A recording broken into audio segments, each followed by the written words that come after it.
Hello, and welcome to the Empowering Law Firm Leaders podcast, where we talk to experts across the legal sector to discover the mindsets, behaviours, skills, and digital tools that are needed to run a successful modern law firm. I'm Amy Bruce, your host and marketing director at Osprey Approach. If you've been following the podcast for a while, you may remember episode 18, where I was joined by Matt Dixon, co-author of the Activator Advantage, to discuss why client loyalty is fading in professional services and what it takes to win in today's market. It was one of our most listened to episodes, and the responses from law firm leaders told us that the topic had really landed. That's why I'm delighted to welcome back a colleague of Matt's to give us the view from the inside, a year on from the book's launch. So today I'm joined by Matt Kelly, Chief Experience Officer at DCM Insights, and the person responsible for taking the Activator research off the page and turning it into real behaviour change inside professional services firms. Matt is a former practicing attorney and has spent more than 2 decades building and leading world-class learning and development programs for Fortune 500 companies, private equity-owned firms, and professional services organisations across the globe. Matt now leads DCM Insights training and development work, helping law firms translate the Activator framework into measurable, lasting growth. So welcome, Matt. Thank you so much for joining us. It's fantastic to be with you, Amy. Glad to be here. So today we're going to be exploring what the past year has actually revealed for embedding the Activator Advantage inside law firms. We'll cover what's working, where firms are struggling, and what leaders need to do differently to make real sustained progress. So when Matt Dixon joined us in episode 18, we explored the research behind the book. I'd highly recommend going back if you haven't listened to that. We discussed the 5 partner profiles and why only activators consistently drive growth, and why traditional approaches to business development are actually becoming counterproductive. So for listeners who may be coming to this totally fresh, Matt, in one sentence, appreciate that's difficult, what is the single most important thing a law firm leader needs to understand about the Activator Advantage? It's definitely a tall order to do that in one sentence. Let me see if I can. I think it's in brief that the traditional sort of organic or acquired approaches to business development no longer guarantee success in a market that's seeing and experiencing significant change. What we find with Activator is that kind of small, strategic and intelligent changes in the approach and practice of BD that are responsive to the changes in today's market are most consistently equated with success. Yeah, absolutely. I mean, the book was, I recommend it to so many people because it was so eye-opening, because it really landed, like the experience we have with law firms and getting to know their business and their approach. It just summed it up so perfectly. And the book was published back in May 2025, and the DCM Insights team had been delivering activated training programs inside professional service firms since then. So you're now sitting on real implementation data of what's actually happened. So what has the past year taught you about how law firms respond when they first encounter this framework? What perhaps surprised you to their reaction?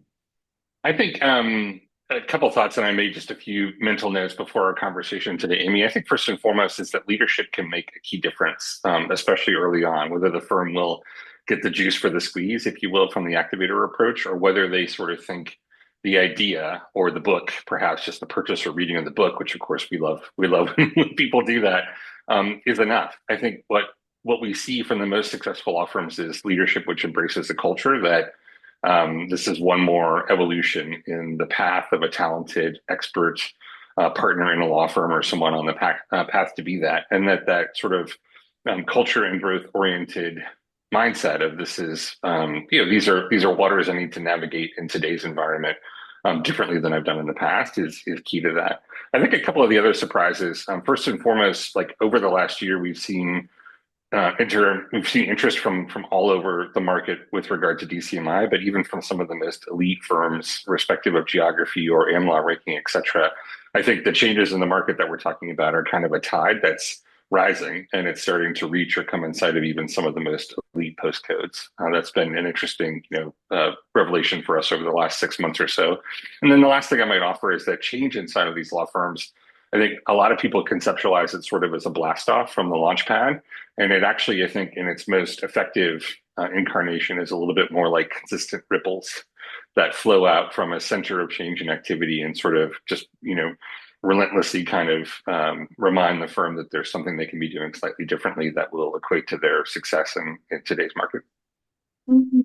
I think that's really interesting, the idea of not a one blast change, but a ripple effect. And actually, we see that a lot in technology. When people adapt different technology, actually the benefit comes from continuing to revisit and reconsider. Just to touch on that a little more, do you find that when it is just a big bang approach, that it doesn't sort of stick? Is that the reason why the ripple works better? I think that's exactly right. I think particularly for the environment of a partnership or a doer seller or environment where the person is the product, one of the things we might get into this in further questions is just the notion that Activator doesn't require you to be somebody different tomorrow than you are today. And I think that's really important. It sort of meets the partner where they are with respect to the style of business development they've grown up with or acquired from a mentor or practice group leader, for example. And they can adjust the sales ever so slightly towards the prevailing winds in today's market. And I think on an individual basis and probably on an organizational basis too, professional services type organizations, partnerships are a little bit more resistant or allergic to sort of that one shot big bang change that may work in other environments. Mhm. Yeah, I totally get that. And I think that's what was really great about reading the book, is that it doesn't make you feel like you've been doing things wrong. It makes you realize where you can put those efforts to really have the most impact. And I'm sure we'll touch on that in future questions. So the research identified 5 distinct partner profiles. We won't go into depth right now. We did a little bit in the chat, but they do include experts, confidants, debaters, realists, and activators. And it was interesting to find that law firms typically sit in one or two categories. But in the book, the findings showed that only activators consistently drove growth. When firms run this diagnostic on their own data, I guess that can be confronting in the thought that you don't sit in that growth category. How is that? How is approaching that in a firm like? What is it that you experience when they've read this research? Yeah, well, it is true that the diagnostic that we administer before the class, it tells you how much of an activator you currently are. But it won't tell you, for example, whether you are an activator per se, or a confidant, or an expert, or a debater, or a realist, just to round out the 5 categories as well. And that's an important disclaimer because activator is complementary to whatever is working, or maybe supplementary to whatever is not working for you as well. And that's a real insight for the partners who see their scores and they want to know instantly sort of who am I, what do I do? And we talk about that when we get to the slide in our curriculum that talks about the 5 profile types. We say essentially 2 questions for you to reflect on: which of these feels most naturally like you now? And which of these do you think predominates at the firm in which you work, which is always an interesting question. We don't always answer those 2 questions explicitly. But that being said, we do assign a score. And the score is typically, I was in a cohort on Thursday and Friday of last week, scores in the single digits, scores in the high 90s. And that, again, is a reflection of how many of the mindsets, approaches, attributes, tactics, et cetera, of an activator you're taking on. And those scores vary, as last week's cohort demonstrated. But lawyers have, I think probably, as you know, Amy, a particular reaction to marks of any kind. what we see consistently is people want to be better, and they want to, they often operate. I'm a recovering lawyer myself, so I can say this is true for me, from a point of identifying immediately the deficiencies in what they have. So we do have a little bit of a conversation, slightly tongue in cheek. But again, the great thing about Activator is we say that it has a stable, positive, and linear relationship to revenue generation. So if you're just a 10 percentile activator and you move that to 20%, you're going to see a commensurate rise in revenue generation. If you happen to be at the 40th percentile and move to the 60th percentile, and the key, as we alluded to earlier, are these kind of small, subtle changes appropriate to what's happening in the market today. And I will say, even for those folks who have low scores to start with, by the 30-day mark, which is when we do our first sort of group coaching call, post cohort or post program, one at the 30-day mark, one at the 60-day mark, people are able to see and identify and hold those tangible sources of progress and success. And that generally makes, if you would, a stinging memory of a low score coming into the class, recede into the rearview mirror, so to speak. Yeah, I think that's so true. I think lawyers that's how they're trained to behave, and that's how they're built. That's why they're so good at what they do, because they constantly want to get better. So I can imagine there's a slight defensiveness to be seen as not the top business growth generator. But I guess the argument to that is they're not supposed to be, or they weren't trained to be. Is that a part of the discussion?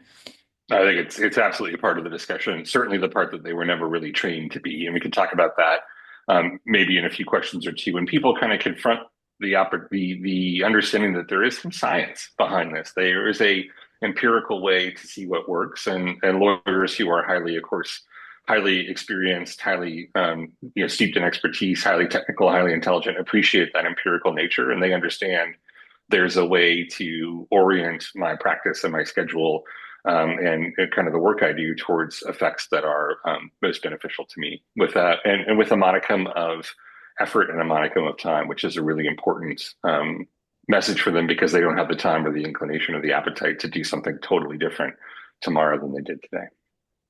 Yeah, the book is so actionable in ways that you can move that needle for sure. One of the things that really struck me in the episode with Matt Dixon was the idea that business development in law, and I guess that's what we're saying, isn't a skills problem, it's a behavior change problem.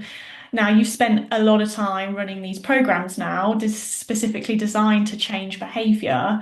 What have you learned about what actually changes behavior? What makes it stick? Let's start there first. Yeah, I think in addition to what we just mentioned a moment ago about the empirical nature, right? This is science and research driven. So many, I think, of the preconceptions coming in is that if you're a people person, if you're an extrovert versus an introvert, you're going to be better at business development. Not true. We have an equal number, and maybe even a larger number of activators who are very successful who happen to be introverts, for example. But that notion that it could be broken down both empirically and also that we can help participants in the program have context or give a language or a way to describe what is working for them so far. Maybe it's a solid relationship based approach, or they are trading fairly effectively on their expertise. We can help them understand what's working so far and also help them kind of future proof those practices against the changes in the market as well. In terms of other things that help make behavior change stick, I think doing it in concert with others is really important, both from an accountability perspective. It's heartening to see partners schedule a time with each other, once every 2 weeks or so, not really to report into each other, but just to know, okay, I've got to have something to say with regard to business development that I've done, because we know consistency week over week is really probably one of the key ingredients. Small amounts of time, 15 to 30 minutes, set strategically, maybe one for planning business development, the other one for executing the plan for business development, can deliver huge returns. And just being accountable to each other, but also working in concert with each other, collaboration, cross sell, hunting in packs. Those are on the agenda of every firm, more or less, that we work with in terms of a way to get more growth in a market that's changing. And then I think the two things maybe that I would emphasize sort of towards the end. One is it doesn't require you to be somebody different than you are today. We can use the material, we can use the insight to meet the partners where they are, and again, either accelerate areas that are working for them or future proof areas which might be presenting risk in a market that's showing more formal and consensus buying. It's showing an erosion of the reliance that's been traditionally available on historical relationships at the senior level, so on and so forth. And I think people are starting to see that practicing law at a firm in today's society or today's market is being able to develop business is a expected and required part of the competencies in addition to your substantial legal expertise or other sort of feathers in your cap. You need to be able to navigate the modern reality, including things like artificial intelligence coming on and other complicated factors. Yeah, absolutely. I think I don't want to derail the conversation on AI, but I think actually that's really important because there was a lot of the one advice in the book that really sticks out to me, and I've embedded it into my own life as well. It applies even outside of law and professional services, is to be a conduit for information and advice and connection, even if you're not the expert. So if someone mentions something to you that you can't answer yourself or deliver yourself, but being able to connect the dots and put them in touch with someone or a newsletter that you've read. And I think that sort of human connection and connecting the dots is so key in a world of AI. I mean, the AI conversation in the legal sector is spinning right now. And actually, it's that human connection and relationship that AI will never replace, and that is so important in this process outside of even business growth, but just genuine client experience. Do you have any thoughts on that? Yeah, I couldn't agree more. I think one of the phrases we like most to talk about with respect to the activator is a general contractor for expertise.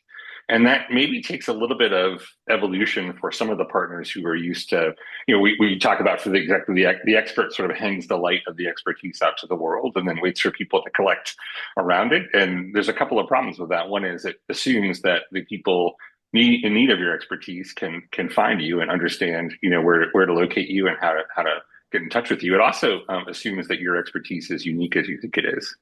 And that is sometimes the case, but oftentimes not. Expertise, I think the unique value of that is often overrated, even by people who have, truly a large amount of it. So that general contractor for expertise means that you're a super connector. You're connecting people across the network and helping enable a flow of value, ideas, helpfulness, and introduction. Sometimes we work with partners who say, well, I'm not a salesperson. Well, if you're not comfortable being in the business of sales, can you be comfortable in the business of solving or helping? Because that's what people need. And then with respect to AI, I think it's just adding confusion and noise in the marketplace. And if you can send a clear signal, both from yourself as well as how your firm is working with artificial intelligence and why, human judgment is absolutely still required, I think that's vitally important. The other thing I'll just say quickly about AI is that a lot of firms are seeking our help to understand. We talk a tremendous amount about value in the course. We talk about why clients actually buy your legal services. And it's not because of all the great things you have to offer. It's because of what your fantastic capability and advice and counsel actually does for the clients. And as you continue to maintain or even raise rates in an environment where the prevailing winds kind of suggest, well, a lot of this should be cheaper because artificial intelligence is doing more of the sort of low level work, that's an important conversation to have around value to understand why our firm is not only the one that should provide services for you, but even in an environment where artificial intelligence is playing a larger role, our people and our services are still worth the rate we ask you to pay. That's it. I mean, if we can clip anything up, it's that right now. I think the idea of value is so important to be able to have that communication. And you mentioned there to be a value flow. I really like that idea of connecting the dots and being a flow of value. And I think that also ties into your point about getting the team together internally to discuss this. Like, lawyers are competitive, so there'll be a little competitive angle there into bringing your best, but also that flow of data, that flow of value. Is there a way that we can help each other out and be that connector and that referrer, even internally? I think that is super important. Just going back to the point of change management, are there any common mistakes or pitfalls that you see in managing change that is worth sharing for firms to avoid? I think, let's see, common pitfalls and mistakes. I think and I'm sensitive to this, knowing the business that you're in. I think there's often an assumption that lawyers and technology, we could talk for hours about about how lawyers use technology. I think there's always often a gap between the solutions that the firm provides and sort of what's actually working for the individual partners. We talk, for example, about what's your network and what's your system for updating your contacts. And the aspiration is always to work more closely up to the solution that the firm provides. And that's, we are seeing progress in that area, but it's getting them from the back of the envelope sometimes or the legal pad or the notes in their email system on up to thinking more about how we connect with each other and how we understand what the lay of the land is. It's not uncommon, even in firms, even in firms with names that you would readily recognize, for two partners to be working on the same client and maybe not know each other about it. So one way we start the process change or the change management process very early on in the experience is we actually begin with an introduction that sort of says who you are, where you're located, and what you do. And sometimes we'll have, let's say, 18 to 20 partners in a room By the time that round of introduction gets done, people say, I didn't know you did that. I didn't know I didn't know we did that as a firm. So I have a conversation next week that I'd love to pull you into. So that notion, I guess, sort of setting a firm foundation and then really supplying a lot of the thoughts I put together today are all around information and how we get information flowing across us such that we can, pull in somebody to help sell with us or help develop business alongside, which is so vitally important, as is an understanding of the client, both at the business and individual level. I think our listeners will be happy to hear that they're not alone in that. And actually, even some of the biggest, the best still have that same problem that they don't know that that was done in their firm or that someone's an expert in that or has even a passion in that. I think that definitely goes unnoticed and could open up a world of business opportunities, identifying potential prospects or upsell opportunities, or even like we said earlier about that value connection of putting someone in touch with someone else. So I think our audience will be happy that they're not alone in that. Definitely.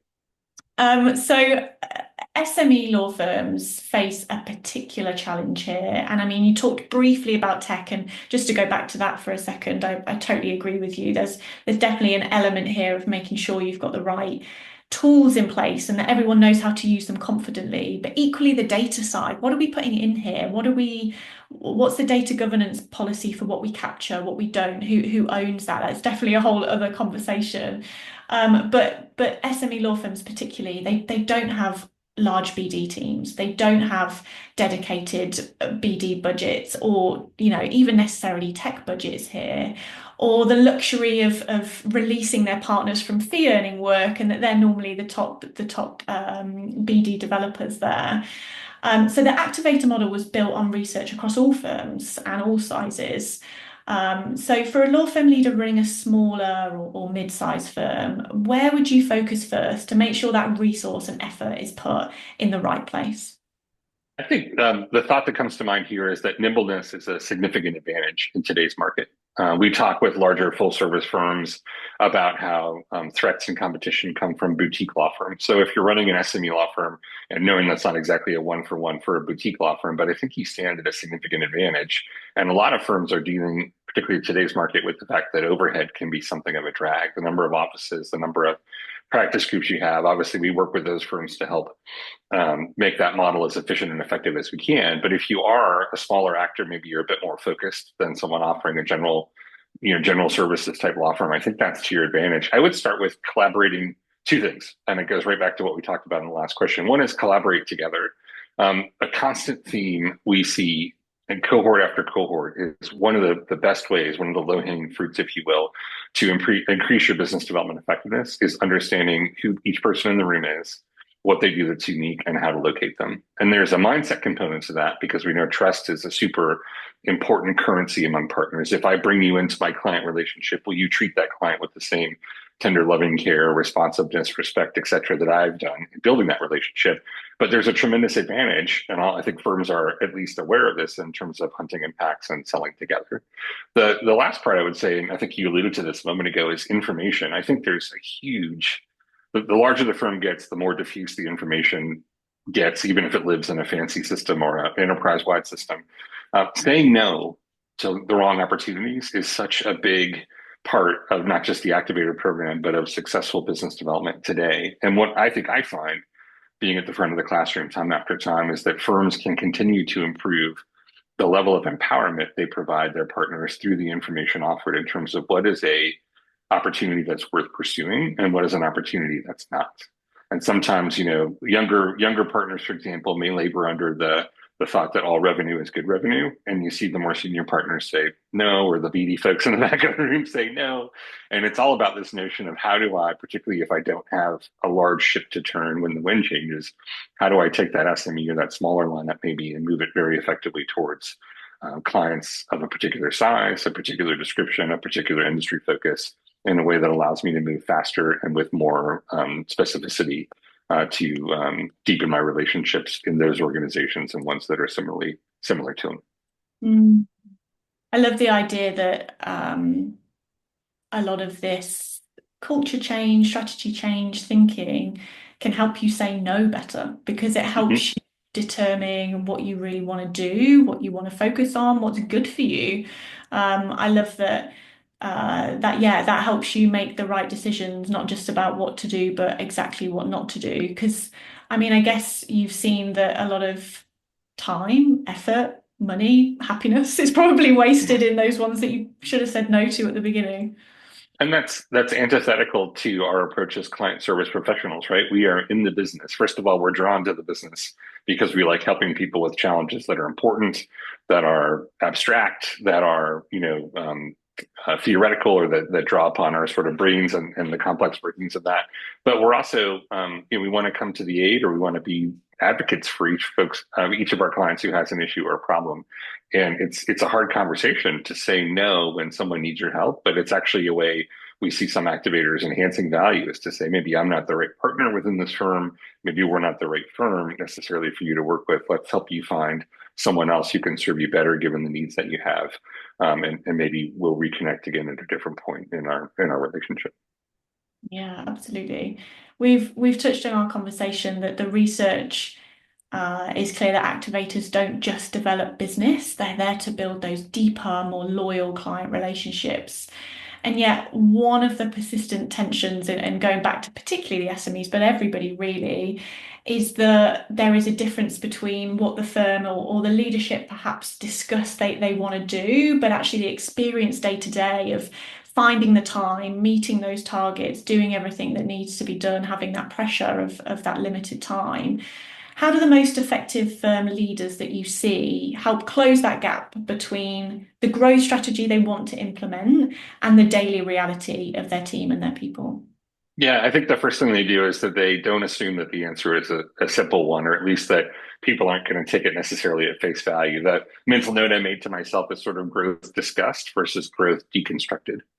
And I think there's an important understanding for, and this is hard to do because maybe somebody, there could be a perception, for example, that partners think, well, this person has a large book of business because they got lucky, or because they came into a relationship as a more senior partner retired, and sort of that surface level. I think the most important leaders are saying, no, this is a series of small steps and actions that equate to someone's success, and actually helping people deconstruct that growth, as instead of just saying, well, if we just practice law more and more like so and so, or practice business development more and more like so and so, we'd be fine.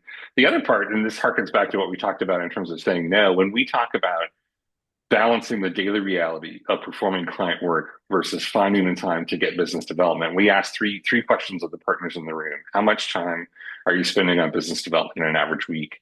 What activities are you using to fill that? And when in your busy week, day, month, or quarter, or dispute cycle or deal cycle are you doing that?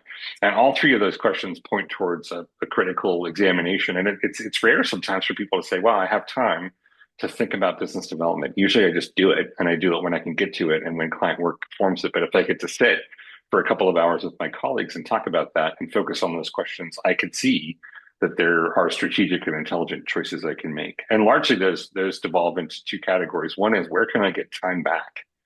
And we talk about, what is your portfolio of clients? Are you spending too much time on what we might call a long tail client? Those are clients that cost more to serve and administer than actually the revenue that they bring in.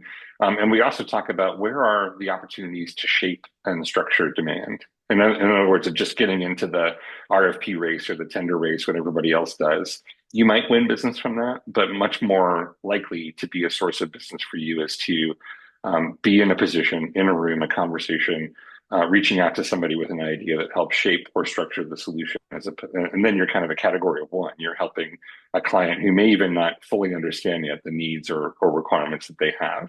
And that's a much more advantageous position to be in. So, long answer to a short question, maybe, but we're thinking hard about, yes, balancing. And we look at some of the statistics from the individual people in the room through the diagnostic. We look at where they're spending their business development time across 5 standard categories, where they're spending their time each week across 3 standard categories: business development, performing client work, and other, all with an idea of optimizing the time that you do spend and reclaiming time that's probably not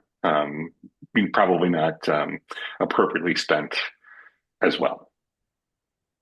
I think being intentional about BD can be difficult because you have this caseload of clients already on your desk that you need to get to, and you need to deliver a great job, and you need to do it within the confines of compliance and the rules and regs. And I think that tends to take priority until the pipeline runs out, and then things get sticky and people start to panic. And that's probably when you make the wrong call on whether the client is suitable enough for you, because you're in a state of panic and crisis because you've let that go.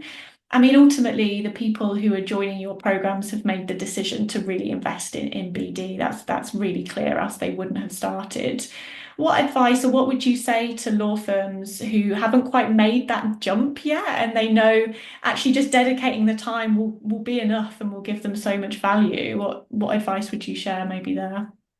I would say there's a more strategic and intelligent way to achieve the objectives that you're seeking to get. And you're absolutely right. I think we talked our little module around BD time spent is called BD rhythm, because there's a steady drumbeat of small increments of time, small increments of effort, but it's the consistency that feeds the continuation of the opportunities. And what you just described, Amy, I think is what we would say sometimes in our program. Episodic business development is the province of the average partner, the average business developer, right? It's the partner who learns to be a little bit more systematic and a little bit more consistent.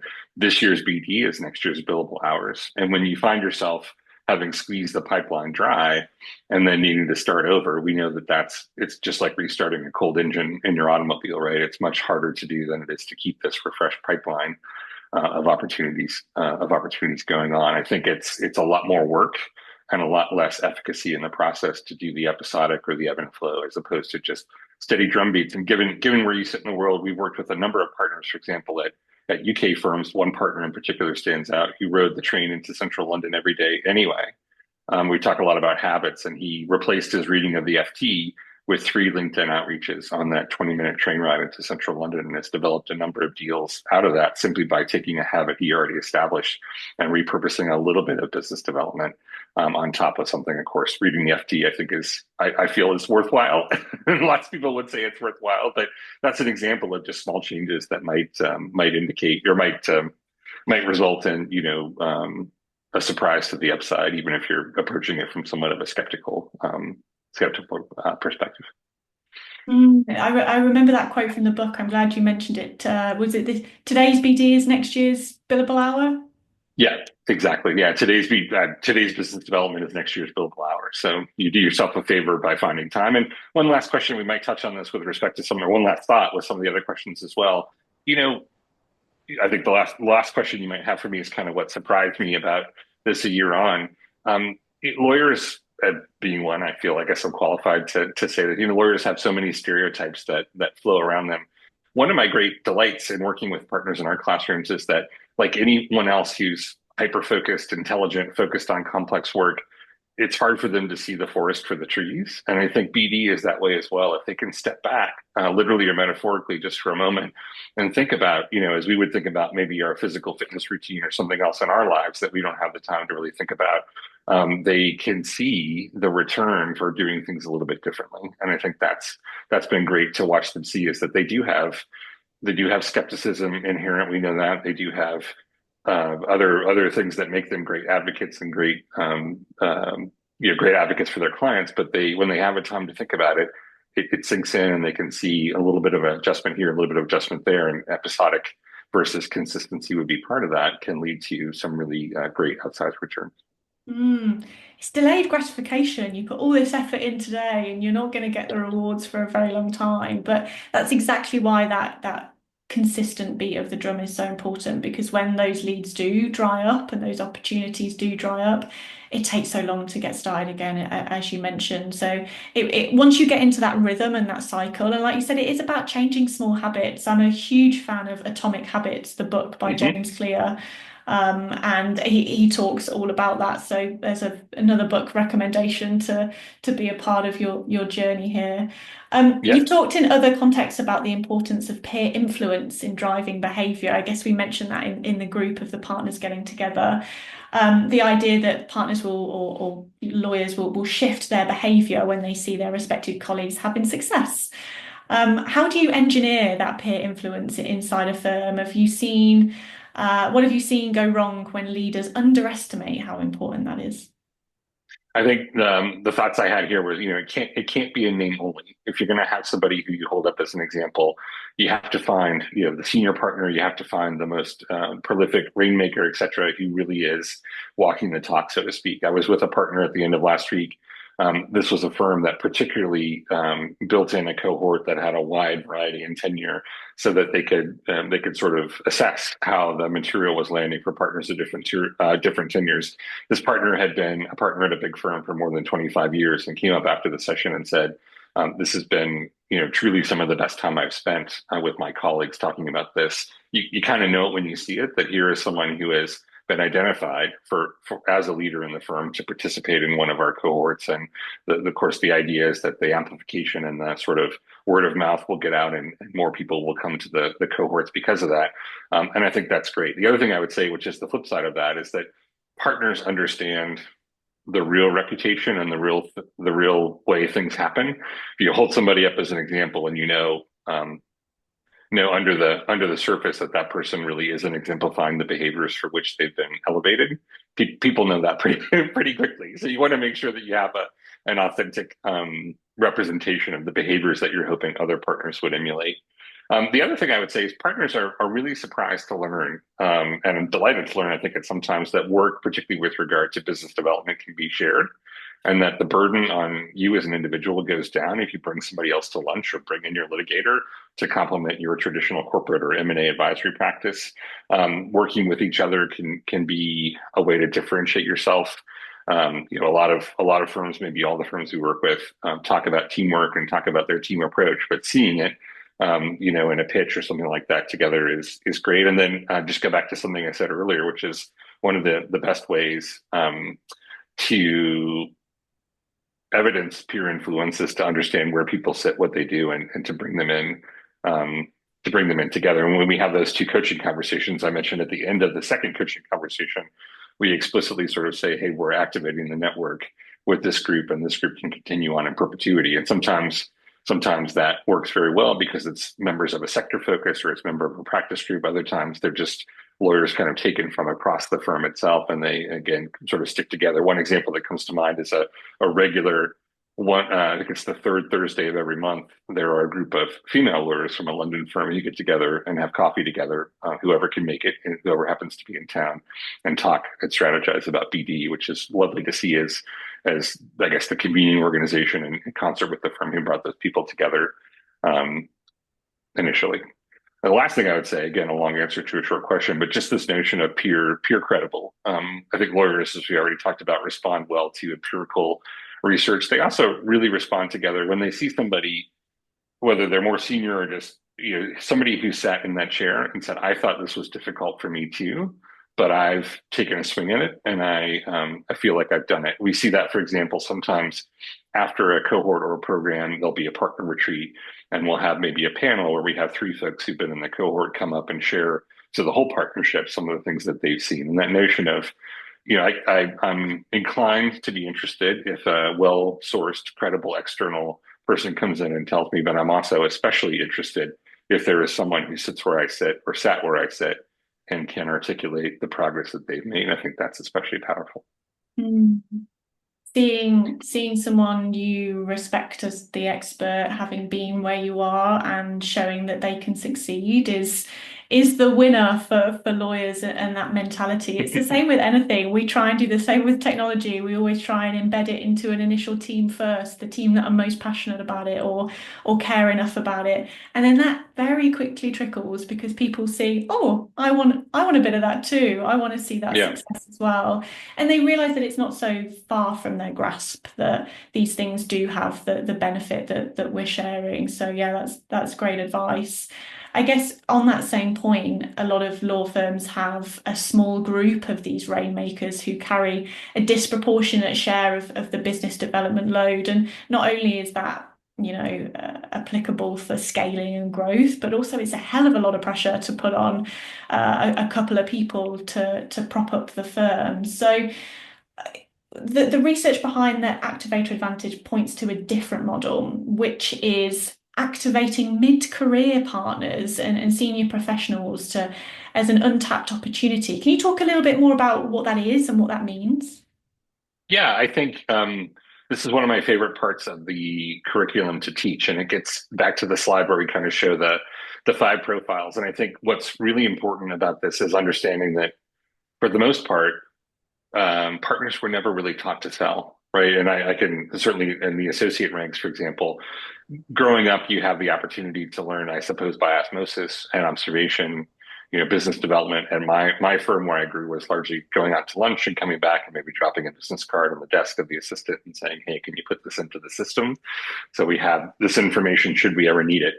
And nothing is kind of more nothing I think is, it's not the world we're operating in today. And today we need to understand what's required for success. And for those who haven't had time to think about or training in it, what Activator offers, because it's first of all not based on personalities. Second of all, it's based on the empirical research, is a chance to kind of choose your own adventure of the options available to me and the current state of the market. What toolbox should I employ to go about business development? And it's such a refreshing thing for lawyers to see whether they're associates or whether they're early tenure partners or even mid tenure partners to say I can choose how I want to bake this cake, and I want to bake the cake that tastes the best for today's consumer, if that makes sense. So I think that's important. I also think when we talk about partners or associates across the spectrum, there is a real emphasis on talent. And what will I do to invest in people that will make me want to stay? I think traditionally, there's been a resistance. This gets to the second part of the question. But if I develop my people, but then somebody come in and hire them away in terms of what holds them back. But I think those things together, equate to realization of the untapped opportunity by a lot of firms that we're working with. Hmm. I think that goes back to your point about being intentional with what you want to achieve here with business development. Goes back to the point you made about the women who get together to talk about that. It's all that intentionality of having a time and a place, scheduling it out in your calendar, deciding that this is what you're going to do as a firm to achieve what you want to achieve. And not being scared that it wasn't what you taught, what you got taught at university, or it wasn't, the skill set you went into law thinking that you had, but actually leveraging what you're really good at, which is communicating with clients, sharing your expertise, making those connections. So yeah, I think that's really good advice. The firms that came to the podcast a year ago with Matt Dixon have had 12 months to reflect and in some cases, hopefully, act on some of the things in the book. Based on everything that you've seen in the past year, what separates the law firms who are making genuine progress on business development culture from those that heard the message, felt inspired, but then sort of went back to business as usual? I think going back to just kind of what we talked about so far, I think leadership can kind of be the tip of the spear with respect to that. Leadership and setting a culture that we do still have something to learn. Sometimes it's several of my favorite clients to work with. Of course, we love all of our clients, but are those who are in the really scrappy end of the market, however that's defined. Sometimes we work with firms, for example, who are global firms in nature, but they're not quite at the part of the market where they can set their own rates. And they would say, and we would say they're sort of out in the market every day. And they know if they're not out in the market every day, then things are going to be things are not going to go as they hope.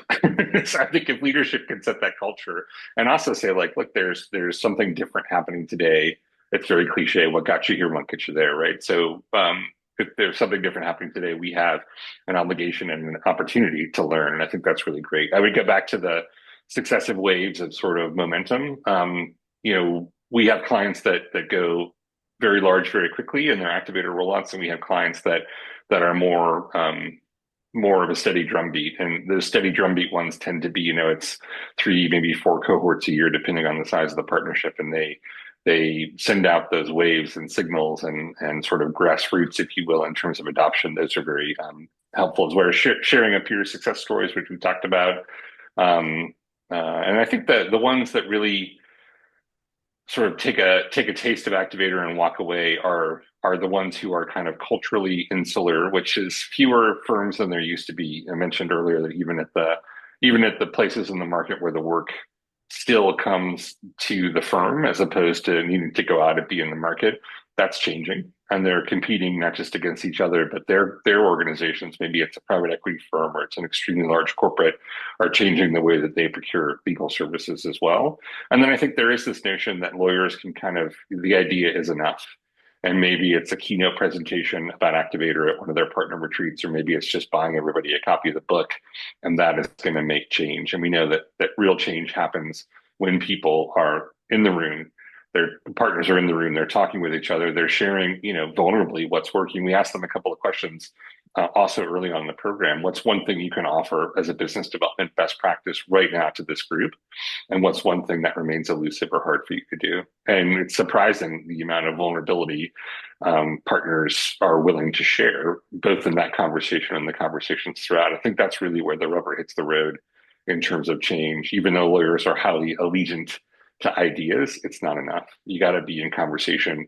You have to look back. You have to reflect. You have to imagine going forward. And that, of course, multiplies if you have two firms that have merged or you have two cultures that have come together. All the more important that an idea is not going to win the day. It needs to be something that's investigated, interrogated, and internalized. Yeah, great advice. I like that vulnerability has come up here. I think that's always should be top of the priority list when looking at culture change. I think the only way you can truly continue to adapt and look at things with an open mind is to be vulnerable about what isn't working and highlighting your weak spots, not personally always, but as a firm. I think that's the only way you can look to grow. And I think you're totally right in sharing that, that those that are always looking to not stand still, and that applies even wider than business development. The struggles of hiring new talent, AI, technology all apply. Matt, it's been so lovely to talk to you. To close, I want to ask you something personal as well as practical. You spent your days with partners and inside professional service firms, helping them change deeply ingrained habits. That's genuinely really difficult. What do you know now after a year of doing this and your career as a whole that you wish you'd known at the start? And what's one piece of advice that you'd give to a law firm leader who's ready to take the Activator framework seriously? I would say it probably breaks down for me into two things. One is the complexity of law firm operations, culture, and really the complexity of the conversations we're starting to have in the room with our clients. And maybe if I'd have known how deep we could go when we first started rolling this out, we might have had even better conversations even earlier on. It is a set of approaches, mindsets, skills, et cetera, that you want to advertise and help each partner in the classroom take on as much or those that work for them. But it is really fascinating to get deeper in and understand partner to partner interactions, why they happen, why they don't happen, how approaching one particular client with a certain kind of buying group, certain kind of influencers, certain kind of people who can drive consensus that your firm and your services are the right answer versus another. And now that we're that far along into the classroom and the number of sessions we've delivered, et cetera, we're really able to have a different caliber of conversation. And the complexity, it's an onion. And every time you peel back a layer of the onion, even as sort of generic and ambiguous and unwelcome as business development is to some of our participants, there's so much to work with there. And that's been professionally fulfilling for me and also, I think, super interesting to drive change and effectiveness. And then the other thing I would say is just candor. I've been just really refreshed and delighted with the vulnerability, as we mentioned a few minutes ago, but candor that partners are willing to share. I was working with one of the top European firms in a small market within the continent.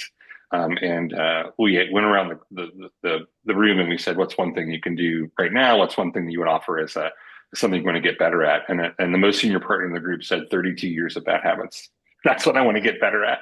And to me, it was such a signal, first of all, for the partners in the room that this was a different kind of occasion, small partnership. So we trained all of their partners over a certain number of cohorts. But just to be able to say that and say, hey, I understand that that as smart as I am, there's still plenty for me to learn. And I think that is maybe the average or the majority of partners that we see, which really works against some of the probably undeserved stereotypes or reputations that a lot of lawyers get. And that's just always refreshing to see when you're greeted by someone who understands that there's a better way to go about things and that they're acknowledging that and they're receptive to that. And then you just get to work and see what changes, throughout the cohort. And then in the 30 or 60 days or 6 months or 12 months afterwards, it's really a pleasure. What a great way to end the conversation. Very optimistic and hopeful. And there's been so many nuggets of information that I'm sure will help our listeners. So thank you so much, Matt Kelly, for your time today and for sharing your expertise.